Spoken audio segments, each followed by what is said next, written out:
Good afternoon, everybody, and happy Monday. We're here doing valve cover gaskets on this 2007 Chevy Impala SS. Got my flashlight for you guys. As you can see, it's a little leaky back there. And the customer is tired of it leaking, so we're going to go ahead and get it replaced. First thing we're going to do, we're going to clean up the area. That way, when we take these off, nothing falls inside the engine.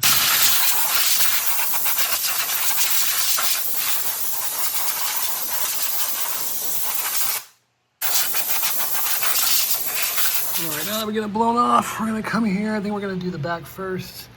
This is a whole assembly for the ignition coil, so we're gonna unplug the main harness. And then we have, I think, 5 or 6 of these right here. Those look like they're 10 millimeters.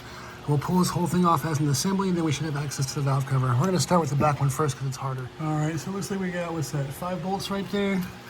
We got one right here, one back here, one over there, and then one right behind the dipstick. We have all of the coils disconnected from the spark plug bits, and we should be able to just pull that out just like that in one assembly. I'll go ahead and set it down right there. And then as you can see, we now have access to the very leaky valve cover. Let's go ahead and get these. I think these are 8 millimeters. I think there's 1, 2, 4 of them. Let's get those unbolted. All right, so we got one bolt out. The other 3 are still in there. Oh, there we go. We got it bolted, or unbolted and loose. I forgot about this right here. Let's go ahead and get that undone. And we'll go ahead and get this pulled. All right, so we got the valve cover out.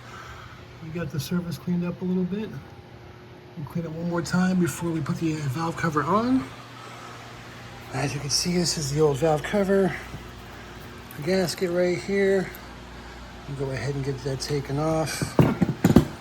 We'll clean this valve cover up a little bit, and then we'll put the new gasket on. All right, so we got this valve cover cleaned up. You want to make it, a little bit of clean. That way you can tell if it's leaking or not, especially on the sides. We got the back cleaned up. We're going to go ahead and apply the new gasket right now. So we got the new grommets on the hardware. Don't fight it. Get a razor blade, cut them off. Clean them, slide the new ones on. If you need to, you can use some WD-40. These slide on pretty easy. Let's go ahead and get the hardware installed. Remember, you always want to start it by hand. That way you know you got a good bite and you're not cross-threading anything. And then if you want to put them on with a ratchet for speed, you can, but I always like to torque them down by hand. That way I know that they're nice and tight and we're not stripping anything out. Come on, buddy. Get in there. Here we go. And we got one last one right over here. All right, we get all that started. Let's go ahead and get those tightened. So we got those all tightened down. I believe it's like 7 or 8 foot-pounds or like 89 inch-pounds or something like that. You just want to get them nice and snug. You don't want to over-tighten them because you don't want to strip them out. Now we can go ahead and install the ignition coil assembly and plug everything back in. All right, we got all the bolts started. We can go ahead and tighten up. One, where's the other one at? There's 2 back there. 3. Get this one from the other side. Right over in here. And we got one more right there. All right, so we got everything tightened up. We got everything plugged in. Go ahead and cut the zip tie that was holding on the heater hoses. We can move to the front. All right, now that the back side's done, we're gonna focus on the front. It's a whole lot easier. We got one vacuum hose right here. We're gonna disconnect the entire assembly right there. We're gonna pull off these 4 coil plug wires. I might need some help with that. We got 1, 2, 3, 4, 5, and this whole assembly comes off. Let's go ahead and knock that out right quick. All right, we got the coils unplugged. We got the main connector unplugged. We just gotta get these 5 millimeters. We'll do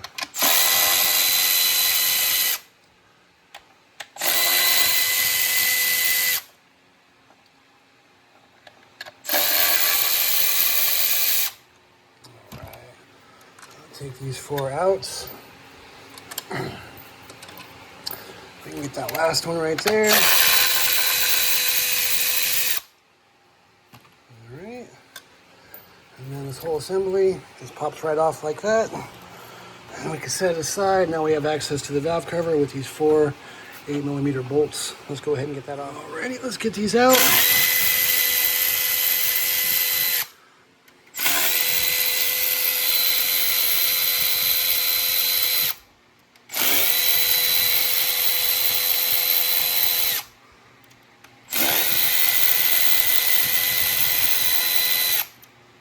Alright, we got those loose. This should just pop right out. And it sure does. Look at that. Let's set that to the side. I just dropped something. We'll find that in a minute. But we'll go ahead and get this area cleaned up. We'll get the valve cover cleaned up and put some new gaskets on. Oh, it's pretty nasty. There's the before shot. All right, we're finishing up the valve cover gasket job here on this 2007 Impala SS. Some of you guys might recognize this car from some previous issues. We're not going to talk about that. But we're going to go ahead and finish that up. I'm so grateful that we're inside of a garage today because it's rainy as hell. Also, I made a how-to video on this. It's coming out soon, so I'll let you know when that's out. We got the new grommets on for our hardware. Let's go ahead and get these started by hand. These are 7 or 8 foot-pounds or 89 inch-pounds. I'm just going to snug them up. You don't want to over-tighten them. So we got that torqued down. We just got to put the coil assembly on. Alright, so we got all the coil wires installed. We got all 5 of these installed. We got this installed. We should be good to go. Alright, she's running. When she looks dry, you'll see some residual oil down there that'll burn off eventually. We're looking good to go. Nice and dry. Not bad.